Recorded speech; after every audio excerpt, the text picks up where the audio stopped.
નમસ્તે વિદ્યાર્થી મિત્રો, કેમ છો? મજામાં ને?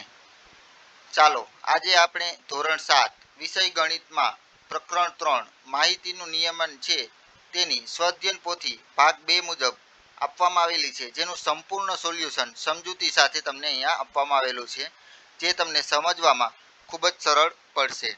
જે 2024-25 મુજબ નવી સ્વઅધ્યયન પોથી મુજબ આપવામાં આવેલું છે. તો અમારી YouTube channel easy education four 3 સાથે જોડાયેલા રહો. તેને લાઇક, શેર, સબસ્ક્રાઇબ કરવાનું ભૂલશો નહીં.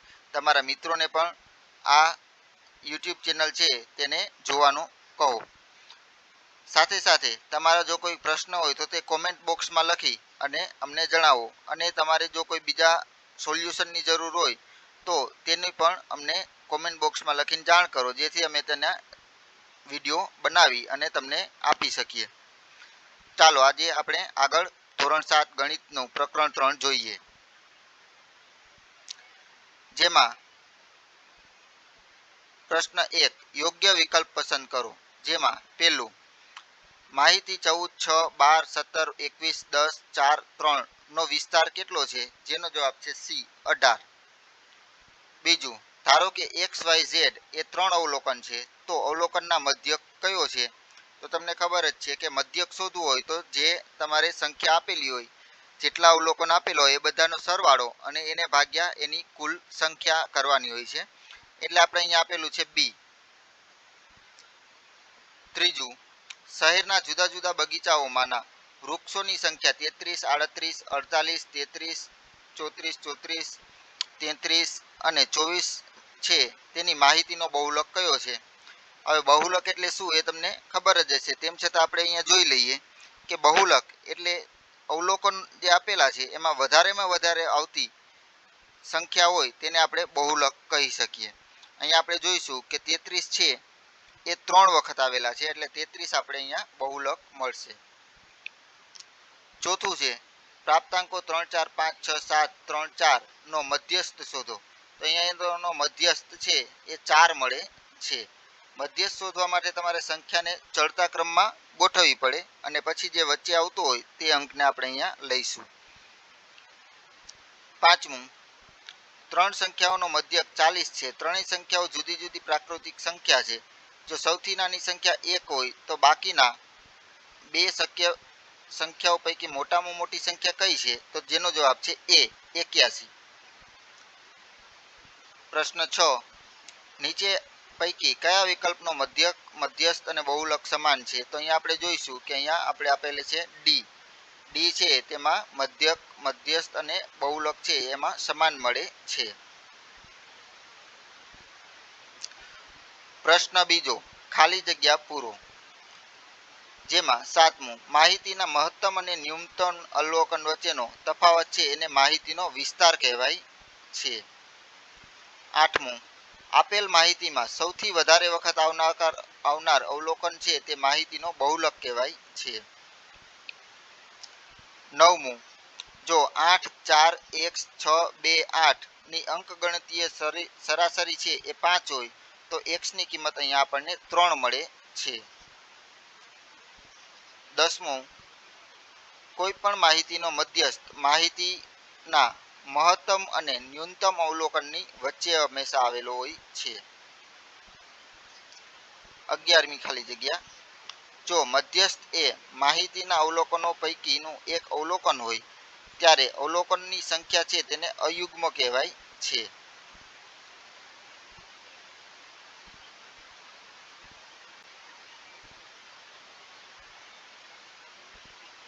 12મું પ્રશ્ન 3 માગ્યા મુજબ જવાબ આપો. એમાં આપણે 12મો પ્રશ્નનો જવાબ જોઈએ. પ્રથમ 10 યુગ્મ પ્રાકૃતિક સંખ્યાનો મધ્યક શોધો. અહીંયા આપણે જોઈશું કે પ્રથમ 3 યુગ્મ પ્રાકૃતિક સંખ્યા કઈ છે? તો કે યુગ્મ પ્રાકૃતિક સંખ્યા આપણી પાસે 2, 4, 6, 8, 10, 12, 14, 16, 18 અને 20 મળે છે. ત્યારબાદ તેનો મધ્યક શોધવા માટે તે બધાનો સરવાળો અને છેદમાં કુલ અવલોકનો આપણી પાસે 10 છે, એટલે છેદમાં અહીંયા આપણી પાસે 10 આવે છે. હવે આ બધાનો સરવાળો આપણે અહીંયા કરીશું તો સરવાળો છે 110 મળે છે. 110/10 અહીંયા ઉપર અને નીચે 0 છે એ સરખા હોવાથી નીકળી જશે, ઉડી જશે, એટલે ઉપર અંશમાં 11 વધે છે એટલે આપણે અહીંયા જવાબ છે એ 11 મળે છે, એટલે આપણો મધ્યક 11 છે. દાખલો 13મો 10 અવલોકનોનો મધ્યક 40 છે. ભૂલથી એક અવલોકન 45 ને બદલે 15 લેવાયું છે, તો માહિતીનો સાચો મધ્યક શોધો.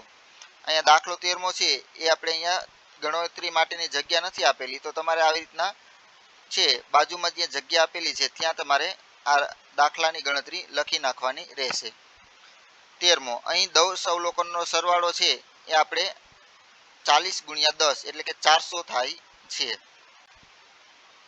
કારણ કે તેનો આપણને મધ્યક આપણને 40 આપવામાં આવેલો છે, એટલે આપણે એનો 10 અવલોકન છે, મધ્યક 40 છે, એટલે 40 × 10 એટલે 400 થાય. હવે સાચો સરવાળો શોધવો છે, તો આપણે 400 એ આપણો સાચું આપણે અહીંયા છે અવલોકનનો સરવાળો છે, વત્તા સાચું અવલોકન ઓછા ખોટું અવલોકન. 400 માંથી સાચું અવલોકન બાદ કરી અને ખોટું અવલોકન ઉમેરી દેવાનું છે, એટલે આપણે જવાબ આવે છે 430. 430 છે એને આપણે કુલ અવલોકન વડે ભાગાકાર કરીએ એટલે આપણને સાચો મધ્યક છે એ 43 મળે છે. પ્રશ્ન 14 નીચે 12 માણસોના વજન કિલોગ્રામમાં આપેલા છે, એના આધારે અહીંયા આપણે પ્રશ્નના જવાબ આપવાના છે. એમાં પ્રશ્ન પહેલો છે આપેલ માહિતીનો મધ્યક શોધો. તો તમને ખબર છે એ મુજબ મધ્યક શોધવા માટે આપણે બધા અવલોકનોનો સરવાળો છેદમાં કુલ કેટલા અવલોકન છે, તો કુલ 12 અવલોકન આપેલા છે, તો આપણે અહીંયા છેદમાં 12 લખેલા છે. બધાનો સરવાળો 788 મળે છે, છેદમાં 12. 788 ને 12 વડે ભાગાકાર કરતા 65.67 જવાબ મળે છે.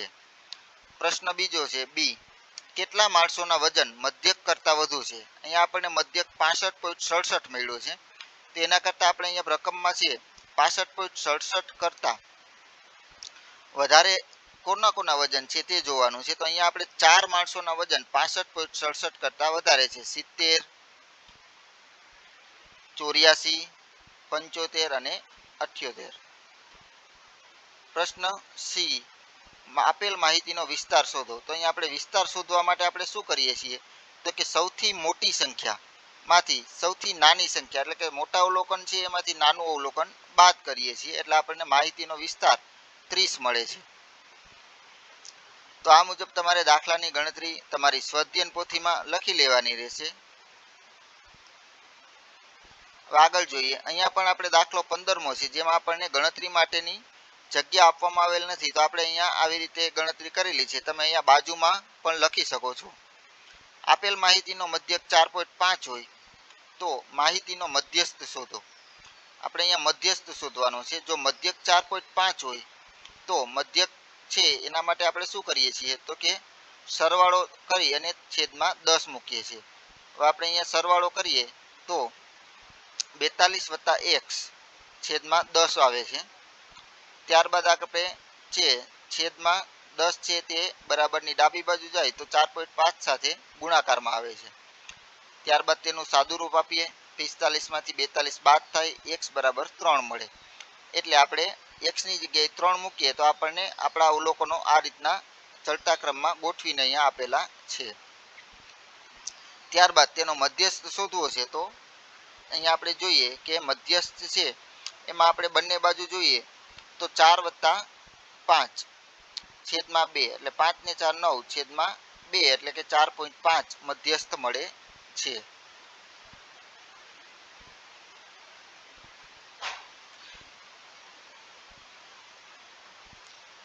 પ્રશ્ન 16 એક પાસાને 15 વખત ફેંકતા મળતા અવલોકન નીચે મુજબ છે, તો તેના આધારે આપણે માહિતીનો મધ્યક, મધ્યસ્થ અને બહુલક શોધવાનો છે.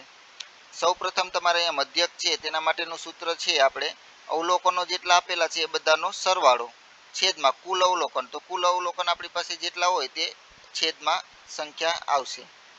અહીંયા આપણે બધાને સરવાળાના સ્વરૂપમાં આપેલું છે અને છેદમાં 15 લખેલા છે. બધા અવલોકનોનો સરવાળો 47 થાય છે છેદમાં 15, તો મધ્યક બરાબર 3.13 મળે છે. હવે આપણે મધ્યસ્થ શોધીશું. મધ્યસ્થ શોધવા માટે આપણે સંખ્યાને પહેલા ચડતા ક્રમમાં ગોઠવીએ, ત્યારબાદ એમના મધ્યમાં આવતી સંખ્યા આપણે જોઈશું. મધ્યમાં આવતી આપણે સંખ્યા છે એ 15 + 1/2.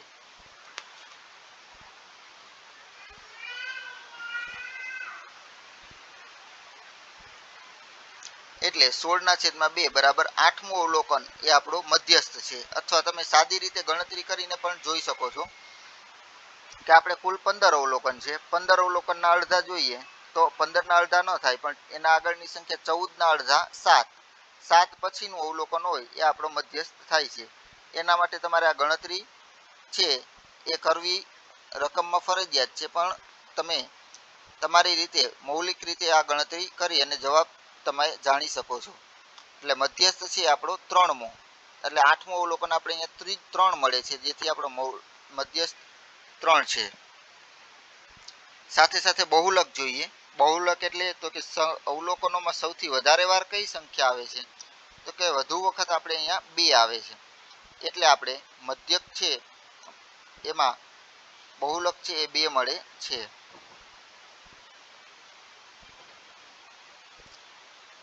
પ્રશ્ન 17. આપેલ માહિતીનું અવલોકન કરી નીચેના પ્રશ્નોના જવાબ આપો. જેમાં પ્રશ્ન એ, આપેલ માહિતીના અવલોકનોમાંથી કયું અવલોકન માહિતીમાં એક વખત ઉમેરતા માહિતીનો બહુલક છે એ બદલાશે નહીં. અહીં આપણે અવલોકનો આપેલા છે, એમાં તમે એવી કઈ સંખ્યા ઉમેરશો જેથી માહિતીનો બહુલક બદલાય નહીં. તો આપણે અહીંયા જોઈશું કે જો 8 છે એને એક વખત બદલાવવામાં આવે તો પણ આપણે માહિતીનો મધ્યક બદલાય નહીં, કારણ કે આપણે અહીંયા 16 છે એ 3 વખત આપેલા છે. કોઈ પણ સંખ્યા તમે એવી ઉમેરી શકો કે માહિતી છે એમાં 16 બહુલક એટલે કે 3 વખત કોઈ સંખ્યા ન થાય એ રીતના કોઈ સંખ્યા ઉમેરી શકો. 8 તમે ઉમેરો તો તેમાં 8 છે એ 2 વખત જ આવે છે, એટલે એ બહુલક બનશે નહીં. 17 પણ ઉમેરીએ તો 17 2 વખત થાય, એ પણ બહુલક બને નહીં. 16 તો બહુલક છે જ, એટલે 16 ને ઉમેરો તો પણ બહુલક બદલાશે નહીં. પ્રશ્ન બી, જો માહિતીનો બહુલક 15 કરવો હોય તો કયું અવલોકન ઓછામાં ઓછી કેટલી વખત બદલવું પડશે. અહીં આપણે 15 છે એ 2 વખત આપેલા છે, તો અહીં આપણે આપેલ માહિતીમાં 15 છે એ 2 વખત હજી આપણે ઉમેરીએ તો 15 4 વખત થઈ જાય, એટલે માહિતીનો છે બહુલક એ આપણને 15 મળી શકે. સી, જો માહિતીનો બહુલક 17 કરવો હોય તો આ અવલોકન ઓછામાં ઓછી કેટલી વખત ઉમેરવું પડે. તો કે આપણે બહુલક અત્યારે આપણી પાસે 16 છે જે 3 વખત છે. આપણે 17 ને બહુલક કરવું હોય તો એને આપણે 4 વખત રકમ આવી જોઈએ. તો 17 ને આપણે 1 વખત છે એટલે આપણે હજી 3 વખત ઉમેરવામાં આવે તો માહિતીનો બહુલક આપણને 17 છે એ મળે છે. પ્રશ્ન 18. નીચે આપેલા સ્તંભ આલેખનો અભ્યાસ કરો અને પ્રશ્નોના જવાબ આપો. અહીંયા આપણે સ્તંભ આલેખ છે જે આપણે અહીંયા જોઈશું. પહેલા તેનું નિરીક્ષણ કરી જોઈશું કે વિશ્વના દેશોમાં ભારતનું ઉત્પાદન મિલિયનમાં આપેલું છે. અહીંયા આપણે વિશ્વના દેશોમાં ભારતનું ઉત્પાદન છે એનો આલેખ છે. એમાં જોઈશું કે 2005માં આપણે અહીંયા 50 મિલિયન છે, 6માં 40 મિલિયન, 7માં 70 મિલિયન, 2008માં 50 મિલિયન છે અને 2009માં 60 મિલિયન આપણે ઉત્પાદન છે. જેના આધારે આપણે નીચે મુજબ પ્રશ્નોના જવાબ આપીશું. જેમાં પ્રશ્ન એ છે, આપેલ સ્તંભાલેખ કઈ માહિતી દર્શાવે છે. તો આપણે આલેખ પરથી કહી શકીએ કે આપેલ આલેખમાં છે 2005 થી 2009 સુધીમાં દેશમાં થયેલું ચોખાનું ઉત્પાદન દર્શાવે છે. પછી છે કયા વર્ષમાં ઉત્પાદન સૌથી ઓછું છે. તો તમારે આલેખમાં જોઈને તમે કહી શકો છો કે સૌથી ઓછું ઉત્પાદન વર્ષ 2006માં છે. કયા વર્ષ પછી ચોખાનું ઉત્પાદન સૌથી વધુ છે. તો 2006 પછી છે તેના વર્ષ પછી ચોખાનું ઉત્પાદન સૌથી વધુ છે. આપેલ 5 વર્ષ દરમિયાન ચોખાના ઉત્પાદનની સરાસરી શોધો. હવે સરાસરી શોધવા માટે આપણી પાસે જેટલા ઉત્પાદનના આંકડા છે તેનો સરવાળો છેદમાં તેના કુલ સંખ્યા. આપણી પાસે 5 વર્ષના ઉત્પાદનના આંકડા છે એટલે આપણે અહીંયા 5 વખત સરવાળો કરેલો છે અને છેદમાં કુલ 5 આપણે આપવામાં આવેલ છે. તો તેની સરાસરી કાઢતા 270 ભાગ્યા 5 કરો એટલે 54 મિલિયન ટન એ આપણી સરાસરી છે. પછી છે પ્રશ્ન ઈ. વર્ષ 2006 અને વર્ષ 2004માં થયેલ ચોખાના ઉત્પાદનનો તફાવત. તો અહીંયા જોઈશું કે વર્ષ 2006માં 50 મિલિયન, 2008માં 40 મિલિયન. તેનો તફાવત એટલે કે 50 ઓછા 40 એટલે કે 10 મિલિયન ટનનો તફાવત અહીંયા આપણને જોવા મળે છે.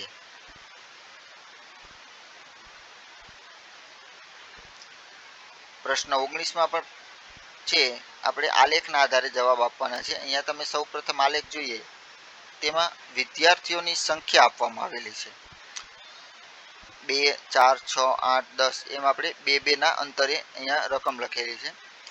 તે મુજબ તે વિદ્યાર્થીઓ દ્વારા રમત રમવામાં આવે તેના નામ આપવામાં આવેલા છે.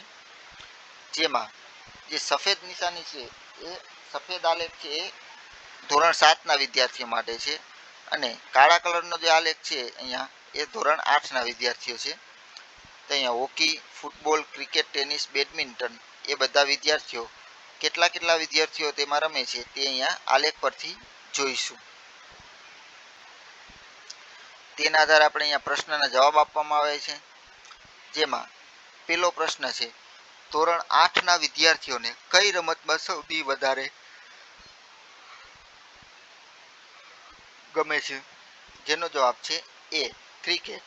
ધોરણ 8ના તમે આલેખમાં જોઈ શકો છો કે 8ના વિદ્યાર્થીઓ છે એને ક્રિકેટ છે તે સૌથી વધારે ગમે છે. પ્રશ્ન બી. ધોરણ 7ના કુલ કેટલા વિદ્યાર્થીઓ હોકી અને ટેનિસમાં રસ ધરાવે છે? તો અહીંયા જોઈશું કે હોકીમાં 7 વિદ્યાર્થી અને ટેનિસમાં 10 વિદ્યાર્થી એટલે કુલ 17 વિદ્યાર્થી હોકી અને ટેનિસમાં રસ ધરાવે છે.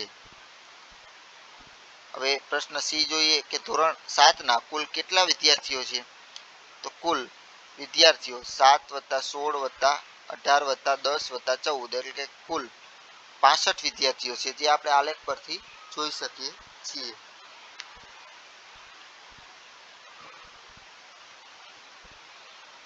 પ્રશ્ન ડી. કઈ રમતમાં ધોરણ 7ના વિદ્યાર્થીઓની સંખ્યા ધોરણ 8ના વિદ્યાર્થીઓની સંખ્યા કરતાં ઓછી છે? ત્યાં આપણે પ્રશ્ન ડીમાં જોઈએ કે ક્રિકેટમાં ધોરણ 7ના વિદ્યાર્થી ધોરણ 8ના વિદ્યાર્થીની સંખ્યા કરતાં ઓછા છે. પ્રશ્ન ઈ જોઈએ કેટલી રમતમાં ધોરણ 8ના વિદ્યાર્થીઓની સંખ્યા ધોરણ 7 કરતાં ઓછી છે? તો અહીંયા આપણે જોઈશું કે ઈ હોકી, બેડમિન્ટન, ટેનિસ અને ફૂટબોલમાં ધોરણ 8ના વિદ્યાર્થીની ધોરણ 7 કરતાં સંખ્યા ઓછી જોવા મળે છે.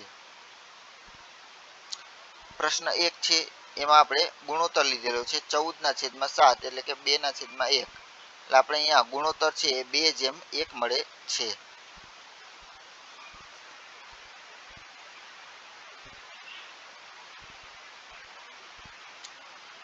પ્રશ્ન 20 આપેલો છે જેમાં એક સાર્વજનિક પુસ્તકાલય આપેલું છે તેમાં ગ્રંથપાલ દ્વારા કોઈ એક અઠવાડિયા દરમિયાન નોંધાયેલા અવલોકનો નીચે મુજબ છે.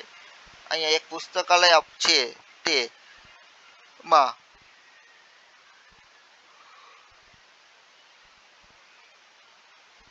અલગ અલગ વાર પ્રમાણે વાચકોની સંખ્યા આપેલી છે. જેમાં સમાચાર પત્રક જેટલા માટેના વાચકો અહીંયા આપેલા છે અને સામાયિક વાંચતા હોય તેની સંખ્યા અહીંયા આપવામાં આવેલી છે. જેના આધારે આપણે અહીંયા પ્રશ્ન એ છે યોગ્ય પ્રમાણમાં લઈ 2 સ્તંભવાળા આલેખની રચના આપણે આગળ કરવાની છે. કયા દિવસે પુસ્તકાલયમાં પુસ્તકોની વાચકોની સંખ્યા સૌથી વધુ હતી? તો કે આપણે અહીંયા જોઈશું કે ગુરુવારે 500 + 300 એટલે કે 850 વાચકો છે. એટલે કે ગુરુવારે સૌથી વધારે વાચકો મુલાકાતે આવેલા છે. પ્રશ્ન સી. સામાયિક વાચકોની સંખ્યા માટેનો મધ્યક શોધો. અહીંયા આપણે મધ્યક શોધવા માટે બધા અવલોકનોનો સરવાળો 1200 મળે છે, જેને ભાગ્યા 6 આપણી પાસે અવલોકન છે, એટલે અહીંયા જોઈશું કે તેનો મધ્યક છે એ 200 મળે છે. અહીંયા આપણે સામયિક વાંચનો છે એટલે અહીંયા 150 ને અને આ બધી આ 6 અવલોકનોનો સરવાળો 1200 મળે છે, જેને ભાગ્યા 6 બરાબર 200 આપણો મધ્યક છે. હવે આગળ આપણે પ્રશ્ન એનો જવાબ એટલે કે આલેખ જોઈશું. આલેખમાં તમે જોઈશો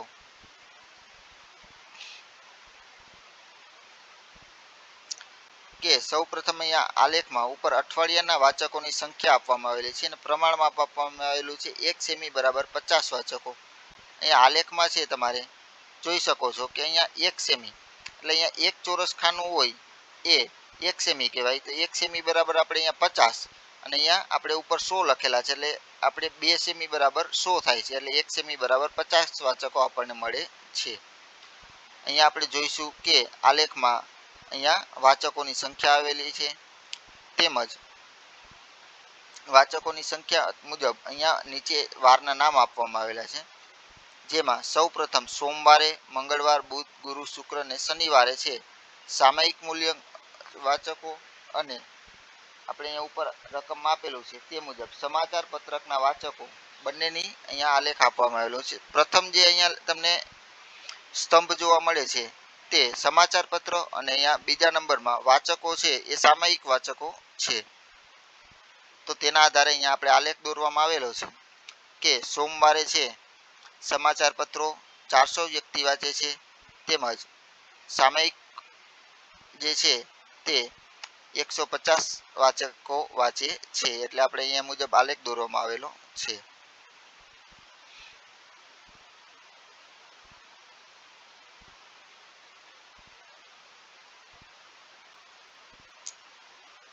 હવે 21મો પ્રશ્ન, યોગ્ય વિકલ્પ પસંદ કરો.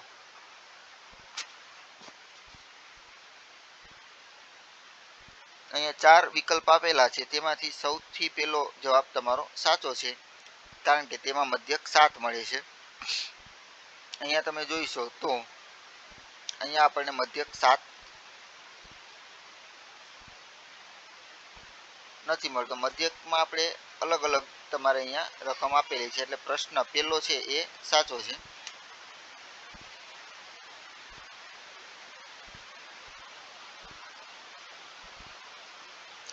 પછી જોઈએ કે અહીંયા મધ્યક છે એ 2 આપેલા છે, એટલે 1 ને 2 તમારે છે એના અહીંયા બહુલક છે અહીંયા 7 આપવામાં આવેલો છે.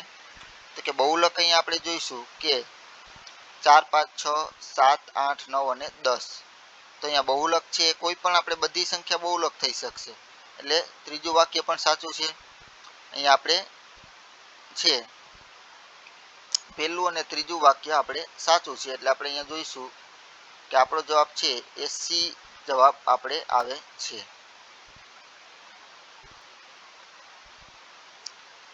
આલેખ પરથી પ્રશ્ન 22 અને 23ના જવાબ આપવાના છે. પહેલા આપણે આલેખનો અભ્યાસ કરી લઈશું, જેમાં તાપમાન આપેલું છે અને વડોદરા, શિમલા, અમદાવાદ અને બધી જગ્યાના અલગ અલગ તાપમાન આપેલા છે. અહીંયા પ્રથમ સ્તંભ છે એ લઘુત્તમ અને વધારેનો ઘાટા રંગનો જે સ્તંભ છે મહત્તમ સરેરાશ તાપમાન દર્શાવે છે, જેના આધારે અહીંયા તમારે છે એ પ્રશ્નના જવાબ આપવાના છે. એક શહેરનું લઘુત્તમ સરેરાશ તાપમાન બીજા શહેરના મહત્તમ સરેરાશ તાપમાન જેટલું હોય તેવા શહેર કયા છે? જેમાં જવાબ છે સી, દિલ્હી અને જમ્મુ.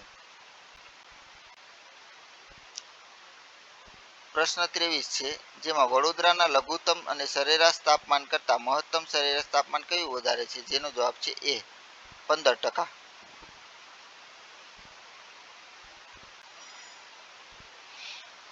અધ્યયન નિષ્પત્તિની સર્વગ્રાહી મૂલ્યાંકન જોઈએ, જેમાં પ્રશ્ન પહેલો, ઉતરતા ક્રમમાં ગોઠવેલી માહિતીના અવલોકનો પૈકી બંને છેડાના અવલોકનોને કાઢી નાખવામાં આવે છે. આમ કરતાં મધ્યવર્તી સ્થિતિમાન કયા માપ ઉપર અસર થઈ શકે છે? જો બંને બાજુથી એક એક અવલોકનો કાઢી નાખવામાં આવે તો મધ્યક છે એમાં પણ ફેરફાર થાય અને બહુલક છે તેમાં પણ ફેરફાર થાય. મધ્યસ્થમાં કોઈ ફેરફાર થશે નહીં, એટલે આપણો જવાબ છે એ. પ્રશ્ન બીજો, રામ તેની પ્રથમ 3 પરીક્ષામાં 97, 73, 88 ગુણ મેળવે છે. જો તેની ચોથી પરીક્ષામાં 80 ગુણ મેળવે તો તેની ગુણોત્તરની સરાસરી શોધો. અહીંયા આપણે ચારે ચાર સંખ્યાનો સરવાળો કરી અને છેદમાં 4 મૂકીએ તો તેની સરાસરી છે તેના માટે આપણે 1.4 1.5 છે તે ઘટે છે.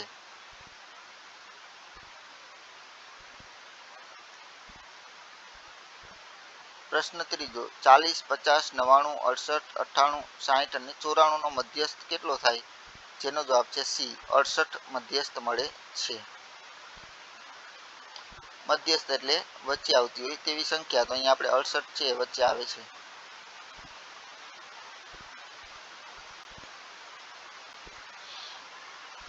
પ્રશ્ન બીજો ખાલી જગ્યા પૂરો. અહીંયા ચોથામાં મધ્યક શોધવા માટેનું સૂત્ર છે, જેમાં આપણે આગળ જોઈ ગયા કે બધા અવલોકનોનો સરવાળો છેદમાં કુલ સંખ્યા અવલોકનોની આવે છે. પાંચમું છે તેમાં પ્રથમ 5 અવિભાજ્ય સંખ્યાનો મધ્યક 5.6 મળે છે. પ્રશ્ન 3 માગ્યા મુજબ જવાબ આપો. જેમાં છઠ્ઠું આપેલી માહિતીનો બહુલક શોધો. અહીંયા આપણે સંખ્યા છે તેમાં સૌથી વધારે વખત અહીંયા 8 છે, તેથી 8 અવલોકન છે તે માહિતીનો બહુલક થાય છે. પ્રશ્ન 7મો 12 વિદ્યાર્થીઓ કોઈ એક વિષયમાં મેળવેલ ગુણ આપેલા છે, જેના આધારે વિસ્તાર, મધ્યક, મધ્યસ્થ અને બહુલક શોધવાનો છે. સૌ પ્રથમ આપણે વિસ્તાર જોઈશું. વિસ્તાર એટલે કે સૌથી મોટી સંખ્યા હોય, મોટું અવલોકન, તેમાંથી સૌથી નાનું અવલોકન બાદ કરવાનું.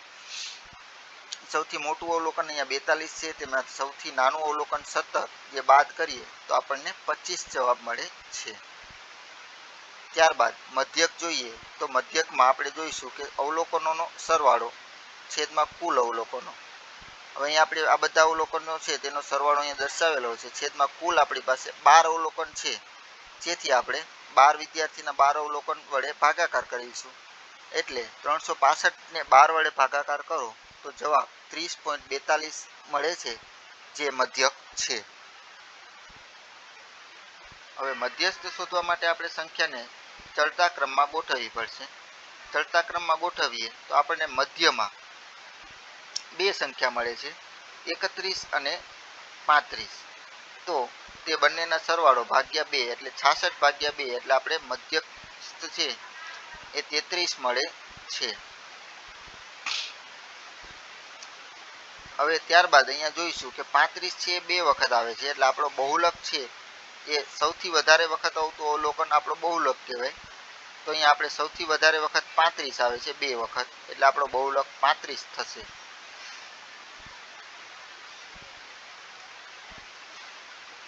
હવે 8મો દાખલો જોઈએ. નીચેના 4 નગરોની વસ્તીની 2 વર્ષની સરખામણી દર્શાવતી માહિતી આપેલી છે. અહીંયા નગર આપેલું છે A, B, C, D અને વર્ષ આપેલું છે 2007 અને 2009. જે મુજબ તેની વસ્તી આપવામાં આવેલી છે. વસ્તીમાં વધારો ઘટાડો થયેલો હોય તેનો આપણે અહીંયા આલેખ દોરવાનો છે અને તે મુજબ પ્રશ્નોના જવાબ આપવાના છે. સૌ પ્રથમ પ્રશ્ન આપણે બી જોઈએ. એ છે એ પ્રશ્નમાં આલેખ દોરવાનો છે, જે આપણે નીચે આપેલો છે. તો પ્રશ્ન બી માં કયા નગરમાં વસ્તી વધારો સૌથી વધુ છે? તો જેનો જવાબ છે નગર ડી. ડી છે તેમાં 4600 2007માં વસ્તી હતી, ત્યારબાદ 2009માં 6300 થઈ છે, એટલે આપણે તેમાં કુલ 1700 વસ્તી વધે છે, એટલે કુલ નગર ડી માં સૌથી વધારે વસ્તી વધારો જોવા મળે છે. પછી છે કયા નગરમાં સૌથી ઓછો વસ્તી વધારો છે? તો એમાં આવે છે નગર એ માં. તેમાં 2900 માંથી 3200 એટલે કુલ 300 વ્યક્તિ છે એનો વધારો થયો છે. આમ તેમાં નગર એ માં સૌથી ઓછો વસ્તી વધારો છે. હવે આલેખ જોઈએ. આલેખમાં જોશો કે વર્ષ મુજબ નગરની વસ્તી આપવામાં આવેલી છે, જેમાં પ્રમાણ માપ 1 સેમી બરાબર 500 વ્યક્તિ. ત્યારબાદ અહીંયા આપણે આલેખમાં જોઈશું કે વર્ષ પ્રમાણે વસ્તી અહીંયા આપવામાં આવેલી છે. ત્યારબાદ અહીંયા આ એક અક્ષ કહેવાય અને અહીંયા ઊભો છે તેને વાય અક્ષ કહીએ. એક્સ અક્ષ છે તેની ઉપર તમારે છે નગરના નામ આપવામાં આવેલા છે અને તેમાં આપણે બે સ્તંભ આલેખ દોરવામાં આવેલા છે, જેમાં પ્રથમ સ્તંભ છે એ 2007ની વસ્તી દર્શાવે છે અને બીજો જે લીટીવાળો સ્તંભ છે તે 2009ની વસ્તી દર્શાવે છે.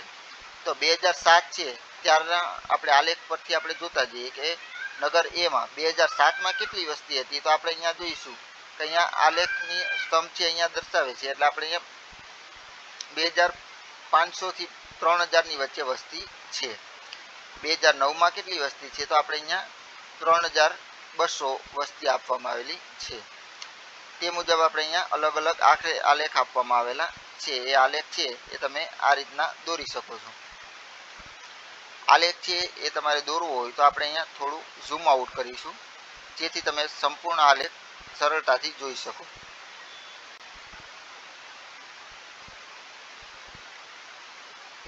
તો અહીંયા આપણે આલેખ છે એ તમે આ રીતના જોઈ શકો છો અને આલેખને તમે આ રીતના દોરી શકો છો. અહીંયા તમારે છે એ સ્તંભ કઈ જગ્યાએ સુધી દોરવાનો આવે તો કે તમારે 2007માં કેટલી વસ્તી હતી તો કે આપણે 2007માં વસ્તી હતી તો કે 6400. તો આપણે અહીંયા જોઈશું કે આ જે આપણે સ્તંભ છે 2007નો એ આપણે અહીંયા 6000 ને 6500 વચ્ચે એટલે અહીંયા આવેલો છે, એટલે 6400 આ સ્તંભ દર્શાવે છે. 2009માં કેટલી હતી તો કે 2009માં 7500, તો આપણે અહીંયા 7500 સુધીનો સ્તંભ દર્શાવે છે. તો આ મુજબ તમારે આલેખ છે એ તમારી સ્વાધ્યાયન પોથીમાં દોરવાનો રહેશે. તો અહીંયા મિત્રો આપણે પ્રકરણ છે માહિતીનો નિયમ તેની સંપૂર્ણ સમજૂતી અહીંયા પૂર્ણ થાય છે. હવે આલેખમાં કે કોઈ પણ જગ્યાએ જો તમને કોઈ પણ પ્રશ્ન હોય તો તે તમે કોમેન્ટ બોક્સમાં લખી અને અમને પૂછી શકો છો. તો મિત્રો અમારી યુટ્યુબ ચેનલ ઇઝી એજ્યુકેશન 43 સાથે જોડાવા બદલ ખૂબ ખૂબ ધન્યવાદ. સાથે સાથે લાઇક, શેર અને સબસ્ક્રાઈબ કરવાનું ભૂલતા નહીં. તે સાથે સાથે તમને જણાવવાનું કે અમારે આગળ આ યુટ્યુબ ચેનલ ઉપર છે ગણિત અને વિજ્ઞાનના તમામ સ્વાધ્યાયના સોલ્યુશન પણ આપવામાં આવેલા છે. તો તમારે સ્વાધ્યાયની સમજૂતી માટે અમારી યુટ્યુબ ચેનલ છે તેને સબસ્ક્રાઈબ કરી તેને જોશો તો તેમાં તમને અલગ અલગ ઘણા બધા વિડીયો જોવા મળશે.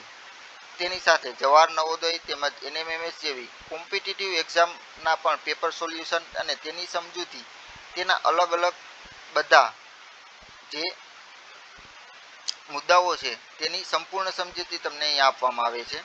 તો તમારી કોમ્પિટિટિવ એક્ઝામ છે તેની તૈયારી માટે પણ અમારી યુટ્યુબ ચેનલ ઇઝી એજ્યુકેશન 43 ને લાઇક, શેર અને સબસ્ક્રાઈબ કરો. તેની સાથે સાથે તમે તેને છે તમારા મિત્રોને પણ શેર કરી શકો છો.